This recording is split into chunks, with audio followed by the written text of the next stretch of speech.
Yo, back on that cigars and bullshit. It's been a minute, man.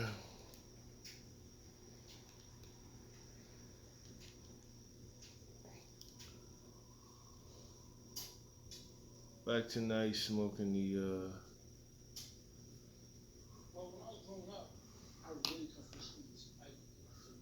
PDM Perla Del Mar. Usually I put this on my other channel, Cigar Talk Weekly. But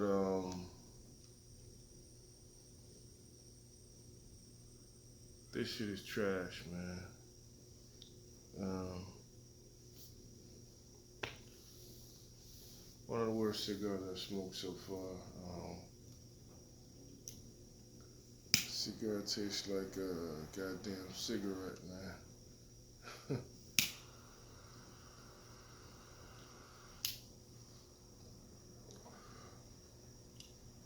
Yeah, Perla Del Mar. Didn't even do my research really on this. Cigar is just not my palate. Mild to medium, I guess. Um, no real flavor to it. Hate to trash a cigar, but yeah, this is not a repeat buy.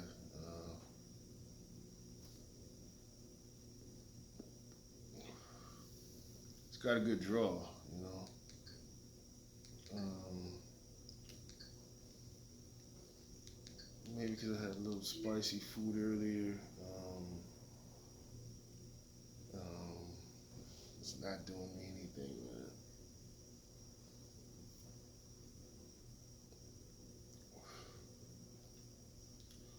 Yeah, no complexities, no flavor. Um, just not doing it for me. Um, Overall, I give it like a 4. You know, you know. This might be good early in the day with like a cigar. I mean, a cup of coffee. Um, Maybe to balance it, maybe I might should take a little bit of chocolate. I don't know. Uh, it's not doing much for me. Um, yeah, so yeah, usually on Cigar Talk Weekly, I put my nocturnal reviews. So, but I'm gonna give this review a F, definitely. Um, anyway, what bullshit's been going on?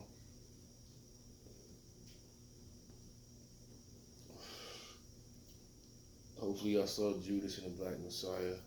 I'll do an official review of that on Cigar Talk Weekly. Right now, it's on.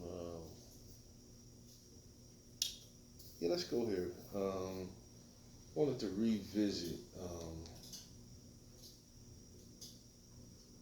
an album that, in my opinion, was a top 5 albums of the 1990s. Gets a lot of hate. It gets, you know, underappreciated in my opinion because the album really was anti New York. Um, but let's revisit All Eyez On Me. By my opinion, the greatest artist of all time, 2Pac Shakur. Um, if you don't remember, this the other day. I think it was Valentine. Was it Saturday or Valentine's Day? It was about the 25th year since All Eyez On Me released. All Eyez On Me came out April 1996. Excuse me, February 1996. Um, it was the first hip hop double album by Tupac. The lead single was California Love, if you remember. With Dr. Dre, Tupac had just got out. signed, his get out of jail free card that was assisted by Jimmy Iovine and Suge Knight. And I'm here watching this bullshit $1 million worth of game shit. I don't know who the fuck's taking game from Gilly. But anyway,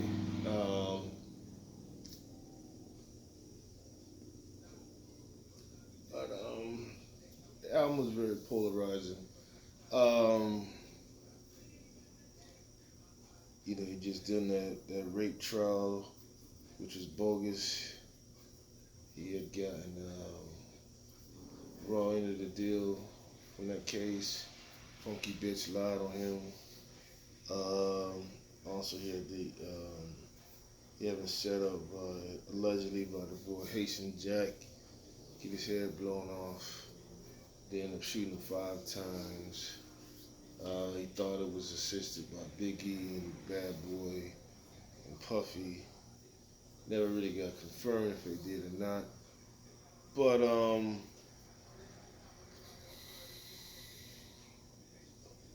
needless to say, the boy came out of prison mad as shit, man. He came down spitting at niggas. And one of the B-sides said All Eyes on Me was the classic Hit 'em Up. So yeah,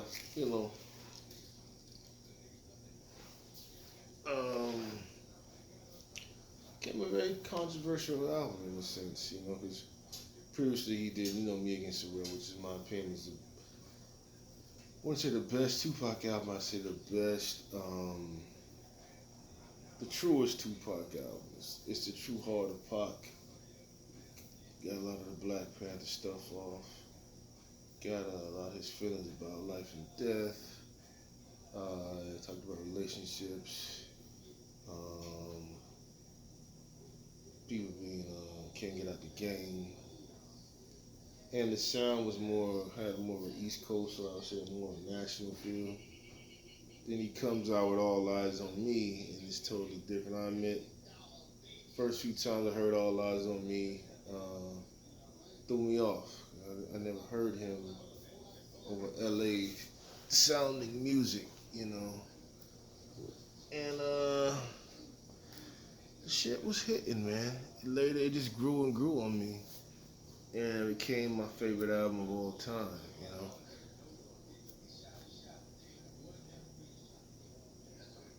It just slapped, man. Of course the East Coast niggas didn't like it, because he was coming at their ass. The album had Dr. Dre, DJ Quick, George Clinton, my bad, Johnny J, rest in peace, Daz. He brought in some East with Method Man. Apparently, I expected Deck, punk ass had the verse they took off. Redman, he had Bitchy Rich from the Bay, 40 Water, Sibo, Be Legit, Rapping Forte, Snoop Dogg, Nate Dogg, Outlaws from the East. Who else is on there? Devontae, bringing that down south flavor, that bounce. But in my opinion, it was the first album he had. Well, I can't say it. It had them hits sounding production, slamming ass beats.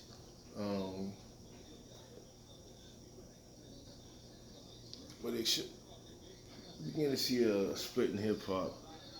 The niggas that listen to Illmatic and all those real hip hop, boom bappity bap niggas, they didn't like it because he was coming at their heads too, man.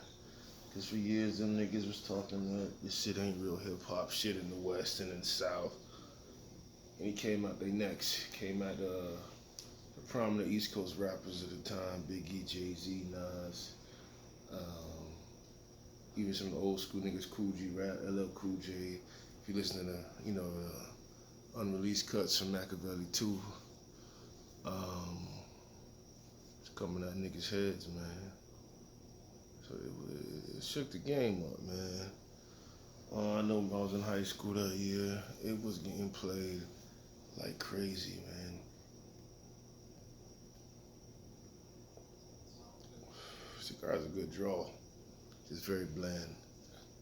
Anyway, um, it's controversial, man. Controversial, you know. Plus, she must hit 'em up drop. Niggas was shook.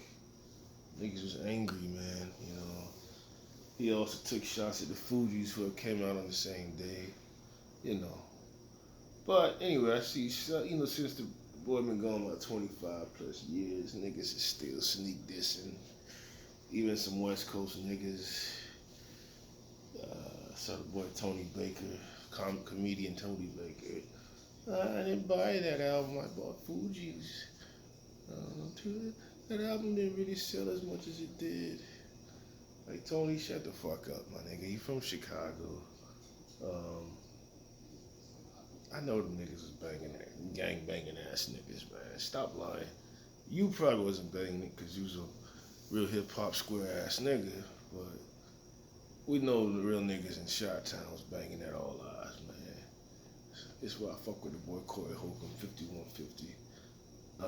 You know he was banging it, man. He ran 96, man.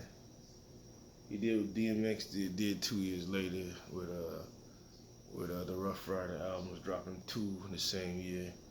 First to do, Pac was the first to do that shit though. So DMX don't give him his credit either, but he got it from him, man.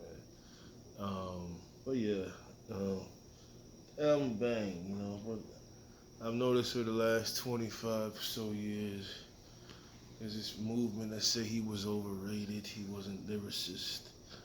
But when the nigga was alive, y'all niggas was scared of him, man. Facts, man.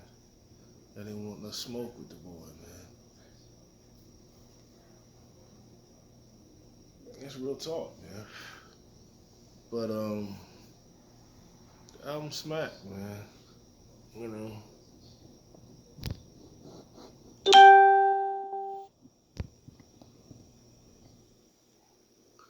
It was a banger, man.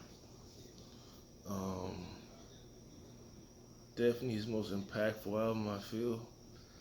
Definitely his biggest selling album. It was a masterpiece in my opinion. The fact that he made it in a week, stuff for legends. I really think it's time that somebody make a documentary about him coming out.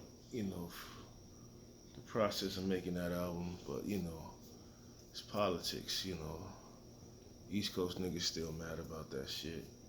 And a lot of them West Coast niggas who don't seem too happy about that shit, you know, because there's the whole situation around his death. You know, they still pissed off, you know. But fuck them, you know. My shit though, you know. I know my niggas was banging it. I banged the Fugees. Nobody fucking banged. Except nerd ass niggas is banging De La Soul, Stakes is High. A few niggas was banging the Gangstar, but that all lies was killing, man. Niggas was on that Do or Die that year. Niggas was on that Crucial Conflict too. If I believe, I remember correctly, I think Ball and G was around that time. Maybe Tila. I know down here, Trick Daddy had just come out, so he was just brand new. So he was brand new, didn't really count yet. But album took the streets over, man.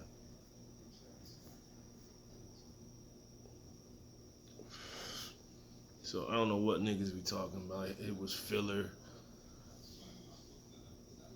What the fuck is filler, man? You know, I didn't hear any filler on there. Everything banging to me, man. You know, I didn't like how you had Heaven Ain't Hard to Find and Ain't Hard to Find right next to each other. They could have came up with 2 different titles. But that shit slapped, man. Still banging. And engineering on there was just fucking amazing, man. It was amazing. I played it the other day in the car. It sounded like it just got mixed the other day. If you know about mixing and engineering, that shit sounds crisp, man. I don't know if it was Dre or Daz who mixed that whole album, but it sounds crispy, clear, man, to this day. And that's 96. So he recorded it 95, into 95 when he got out. So impressive, man.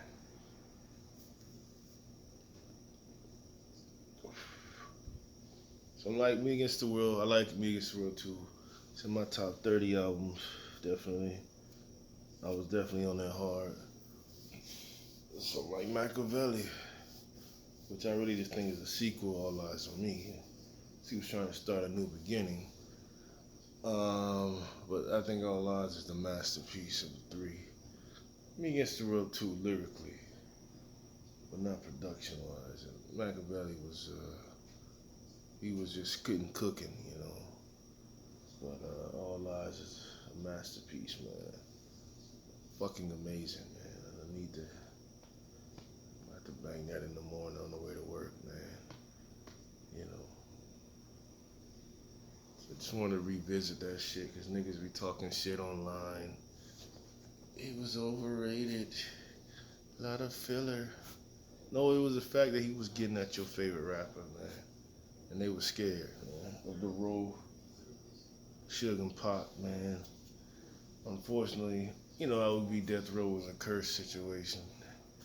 Damn near all them niggas who didn't escape in time perished.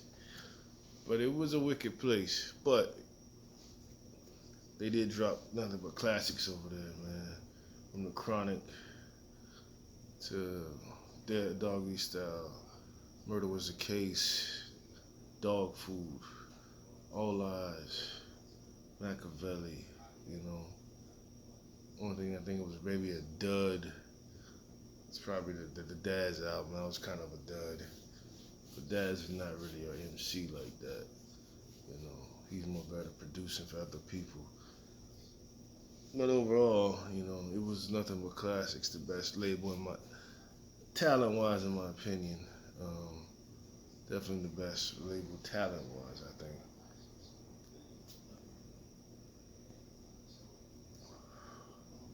They were the Lakers, man. They were the Lakers, you know. But, you know, just had to get that off my chest, you know, and talk about that memorable year 1996, man.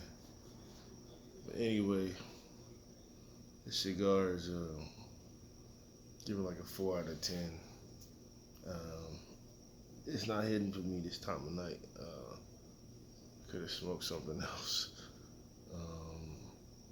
For Maduro, it's very mild. Very kind of bland tasting, you know. I need some seasoning. But yeah, that was the, again, the PDM Maduro.